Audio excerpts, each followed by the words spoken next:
Welcome to Bent TV. I'm Greer McGearey. I'm President of Seahorse Club of Victoria and here to talk about Seahorse and its 40th anniversary year. And with me tonight is Debra Green, a member of Standing, to talk about how Seahorse has impacted upon her life and Seahorse in general has impacted upon other members. Welcome, Debra. Have you agreed today? Glad to have you with us. Thank you. What I'd like to do is just tell the audience a little bit about your story and how you came upon Seahorse. Well, I originate from England, and when I first arrived in Victoria, I'd obviously been cross-dressing in secret, and then I came across an article in one of the magazines locally about this group of people, Seahorse people, and from there I made contact with that advertisement and I joined that club at that time. That was many, many years ago.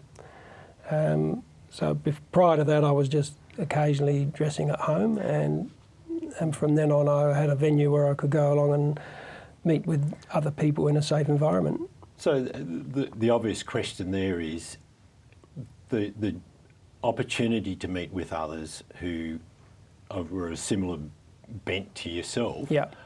What did that do for your self-esteem?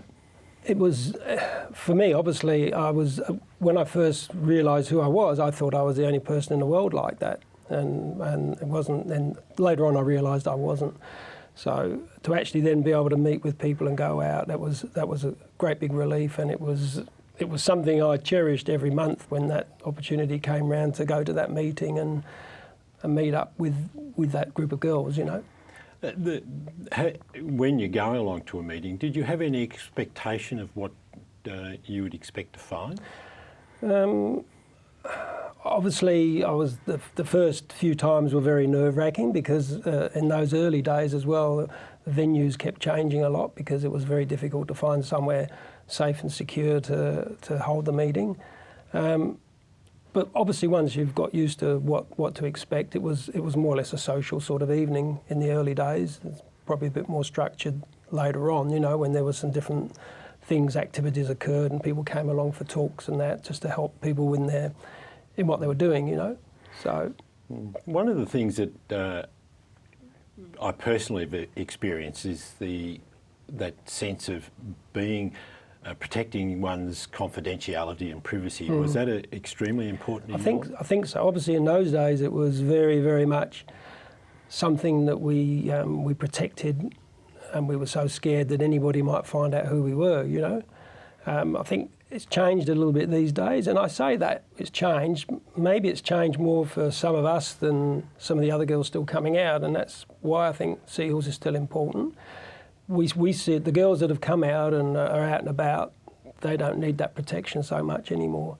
But there's still a lot of people that are just venturing out and they're not sure who they are and they're very scared about what they're doing. So it provides them with that security and a safe place to go. What were some of the things that Seahorse provided that you found really useful for yourself? Probably more than anything, it was just the chance to get out to those venues, to meet with the other girls, as I said. I think, you know, we occasionally had people come along with wigs and makeup and things like that. So that was interesting. Were you able to, you know, with the numbers of people who were at these meetings, able to establish any strong friendships that helped you? I did. Yeah, I had a friend that I met in very, very early days. Unfortunately, she's not with us anymore.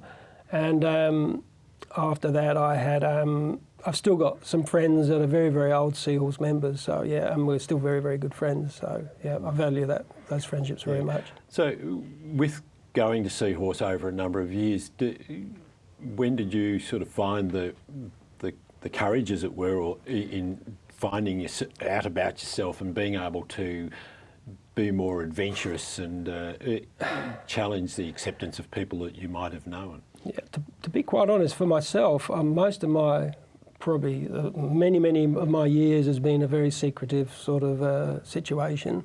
it's only really been the last couple of years where I've ventured out and decided that I was sick of hiding, and I've seen some of the other girls who have been very brave and have been out and about and found that they don't seem to have any problems with public and so forth, and that really gave me the opportunity and the strength then to carry on. So that's something that I've got from a very new member. Someone who'd hardly ever been out, and all of a sudden she was out doing this stuff, and there's me hiding for 20, 30 years, you know, and I thought, oh, this is ridiculous. So off I went. Yes, one of the things I personally got out of it was the opportunity to learn to be comfortable with myself, and I think that's I use the term elastic time scale because it varies with everyone, but did you sort of struggle with that, learning to be comfortable with yourself? Did it impact on your other life, you know, your work life and things like that? It did. It did, and it has, because I did transition last year, and I think I've never been happier in my life. So, and obviously some of those relationships have changed slightly with some of my friends. I've been so surprised.